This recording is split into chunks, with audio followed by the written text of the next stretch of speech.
Durante décadas, os fundos de coesão ajudaram a reduzir as disparidades regionais em toda a União Europeia, apoiando projetos que vão desde estradas à modernização de hospitais e à formação profissional. Mas uma mudança importante está para breve. De acordo com a proposta de orçamento de longo prazo do Bloco, a política de coesão será reunida num único megafundo, combinado com outras prioridades de despesa. A simplificação orçamental pode conduzir a uma concorrência feroz pelos recursos, fazendo soar o alarme entre os líderes regionais.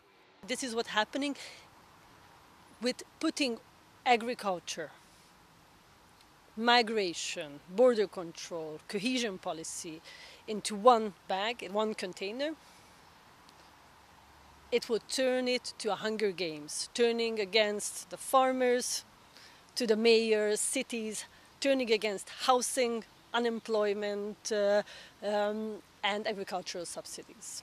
Do orçamento total da União Europeia de 2 bilhões de euros para o período 2028-2034, 865 mil milhões de euros serão destinados a um megafundo único que irá fundir outros tipos de despesa, como os subsídios da União Europeia à agricultura e às pescas, a política de coesão e o Fundo Social Europeu, que apoia o emprego e a educação em todo o bloco. Além da corrida ao financiamento, o novo modelo é visto como um afastamento da abordagem europeia de longa data de gestão partilhada com as autoridades locais. It's a clear centralization, it's a clear top-down model, instead of being active part of designing and implementing the policies. So we will be kicked out from the design part, from the management part, from the creation part, and we will be just implementers fighting for money and putting it, farmers against cities and regions. Com muitos pormenores da proposta ainda por esclarecer, os próximos meses serão cruciais. Os governos locais estão a apelar a um maior envolvimento e a uma reflexão antes de o orçamento final ser aprovado. São 200 mil milhões de euros o valor para a ação externa previsto no Orçamento da União Europeia para 2028 a 2034. As prioridades na ação externa são a ajuda ao desenvolvimento e o apoio aos países vizinhos. Europe needs a stronger and more agile external action. Este valor para a ação externa faz parte do Orçamento Geral para a União Europeia, apresentado por Ursula von der Leyen na quarta-feira. Inclui 25 mil milhões de euros para a ajuda humanitária e também 42,6 mil milhões para o alargamento e política de vizinhança da União Europeia, uma prioridade estratégica para os 27 países do bloco. This is not only about funding. Global Europe empowers us to be a player, not just a payer. A Ucrânia não foi esquecida, está prevista uma dotação de 100 mil milhões de euros para reformas e reconstrução do país. Whoever thought European support would weaken over time was wrong. Time is really not on Russia's side. Para a zona do Mediterrâneo estão previstos 42 mil milhões de euros, uma parte para apoiar a política de migração europeia, incluindo parcerias com países terceiros. As tropas do governo da Síria voltaram à província de Sueida, no sul do país, após novos confrontos entre drusos e beduínos. As forças armadas sírias tinham-se retirado da zona na quarta-feira, na sequência de um cessar-fogo que pôs fim aos combates iniciados no passado domingo. A trégua foi mediada pelos Estados Unidos, Turquia e alguns países árabes. Segundo dois responsáveis do regime sírio, os militares e as fações drusas concordaram com o regresso do governo para restaurar a estabilidade e proteger as instituições do Estado. Na origem da violência está um conflito entre os drusos, que se identificam com Israel, e tribos sunitas beduínas. As tropas governamentais intervieram aparentemente em favor dos beduínos. Israel respondeu com ataques aéreos contra o governo interino de Al-Sharaa, incluindo um bombardeamento ao Ministério da Defesa em Damasco. A ONU confirmou que Israel negou repetidamente vistos a pelo menos 3 chefes de agências da organização em Gaza. Os vistos dos líderes locais do Escritório das Nações Unidas para a Coordenação de Assuntos Humanitários, do Alto Comissariado para os Direitos Humanos e da agência que apoia os palestinianos em Gaza não foram renovados nos últimos meses. Tom Fletcher, responsável pelos assuntos humanitários da ONU, disse ao Conselho de Segurança que a recusa de vistos é uma resposta ao seu trabalho de proteção dos civis em Gaza. Já Israel acusou a Agência para a Coordenação de Assuntos Humanitários de abandonar a sua neutralidade e imparcialidade nas suas declarações e ações. Na quinta-feira, realizou-se também um funeral para os 2 cristãos que foram mortos num ataque israelita à única igreja católica de Gaza. Os palestinianos cristãos ortodoxos viviam na igreja juntamente com dezenas de outros desalojados. O bombardeamento também danificou o complexo da igreja, que estava a ser utilizado como abrigo para cristãos e muçulmanos, incluindo algumas crianças com deficiência. Na sexta-feira, o patriarca latino de Jerusalém e o patriarca grego ortodoxo dirigiram-se a Gaza numa rara visita de solidariedade para pessoas de fora do território.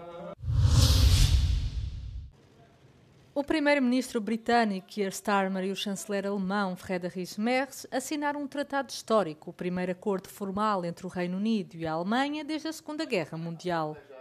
O Tratado de Kensington visa o contrabando de migrantes, alarga o pacto de defesa entre os 2 países e reforça os laços económicos. A Alemanha vai criminalizar as redes de contrabando ligadas às travessias do Canal da Mancha, conferindo às autoridades novos poderes para reprimir as rotas ilegais, numa altura em que ambos os países pretendem reduzir a imigração ilegal. O acordo inclui também exportações conjuntas no domínio da defesa, como os veículos blindados Boxer e os jatos Typhoon, e planos para um novo míssil de precisão de longo alcance. Já no setor económico, o acordo prevê o apoio à criação de emprego, uma proposta de ligação ferroviária transfronteiriça e a isenção limitada de vistos, incluindo para viagens de intercâmbio escolar. Ambos os dirigentes afirmaram que o tratado representa um novo impulso nas relações entre o Reino Unido e a Alemanha. Os incêndios florestais registados na Europa até à data queimaram uma área equivalente ao Luxemburgo só este ano. Tal representa um aumento de 119% face à média a longo prazo para esta altura do ano. Nas últimas semanas, vários incêndios florestais deflagraram por todo o continente, isto depois de já se ter registado, sobretudo em fevereiro e março, um maior número de fogos na Europa Ocidental e Central, em grande parte devido às condições de tempo seco e quente. Países como Espanha, Portugal e Grécia têm contabilizado uma vasta destruição de floresta na sequência destas ocorrências, mas particularmente afetados pelos fogos este ano foram também o Reino Unido, a Roménia e a Turquia. Os peritos indicam que os dados apontam para que os verões se tornem cada vez mais quentes e prolongados, devido ao aumento das emissões de gases com efeito estufa, provenientes da queima de combustíveis fósseis. E não estão, por isso, surpreendidos com as condições meteorológicas extremas deste ano, já que 2023 e 2024 foram anos em que se bateram recordes de calor na Europa. Os especialistas pedem assim uma melhor gestão da floresta, já que alguns dos incêndios são difíceis de extinguir em condições de seca e ventos fortes. Após anos de preparação, o primeiro autocarro autónomo dos Países Baixos está pronto para sair às ruas. A partir de 1 de agosto, os passageiros poderão começar a circular neste veículo que conduz de forma independente na rota para o aeroporto de Rotterdam-Haia. O primeiro teste ocorreu na sexta-feira passada, mas por enquanto continuará a existir um motorista a bordo para controlar toda a operação. Als ik gewoon het stuur in handen neem en een klein beetje beweeg en ik kan gewoon remmen, dan heb ik gelijk de controle. O autocarro utiliza câmaras, sensores e sistemas de radar para monitorizar as estradas. Hij heeft de auto netjes zien aankomen. Uiteindelijk kan het zelfs nog zijn dat deze bus misschien nog wel sneller reageert als dat een buschauffeur zou doen. Mas a empresa de autocarros de Rotterdam afirma que o emprego dos motoristas não está em risco. Ben ik totaal niet bang voor. Nu nemen we honderden mensen per jaar aan. In de toekomst zal die krapte niet veranderen. We hebben dit echt nodig ook om een probleem op te lossen. Porém, é ainda necessária uma adaptação das leis e um maior desenvolvimento tecnológico para que estes veículos possam circular de forma totalmente independente.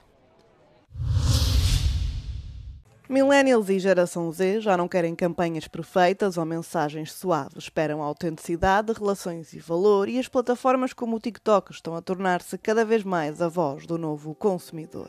Nowe pokolenie odbiorców odchodzi od wyidealizowanego świata i nie szukają one idealnych obrazów i pięknych kadrów, szukają autentyczności, szukają bliskich relacji z twórcami, ale też z markami. As marcas capazes de dispensar o perfeccionismo excessivo i confiar no diálogo parecem ganhar verdadeiro envolvimento com o público. Świetnym przykładem na taką komunikację jest marka Burberry, która w klasycznych kanałach komunikacji komunikuje się w bardzo prestiżowy sposób, natomiast na TikToku wykorzystała ona m.in. aktorów z serialu The Crown i stworzyła komunikację, która oparta była o parzenie herbaty angielskiej. No mercado polaco, por exemplo, marcas como a Hila King estão a utilizar eficazmente o potencial do TikTok, apostando na autenticidade e no diálogo direto com o seu público, atingindo uma vasta audiência que acaba por comprar os produtos. 60% użytkowników TikToka deklaruje, że dokonało zakupu usługi bądź produktu, w tym luksusowego, w oparciu o trend czy content, który zobaczyli na TikToku. As tendências já não são apenas virais, tendo impacto direto nas decisões de compra, incluindo no segmento de luxo. Około 50 milionów konsumentów w 2024 roku odpłynęły, więc jest to jasny sygnał dla marek i dla biznesu, że muszą zmienić sposób komunikacji z odbiorcą, który stawia na jakość, który stawia na odpowiedzialność społeczną i chce, aby marka, którą kupuje, reprezentowała również jego wartości. O mercado de luxo está a mudar a sua forma, com a comunicação das marcas a ir além dos produtos, focando-se agora mais nos valores que estas representam.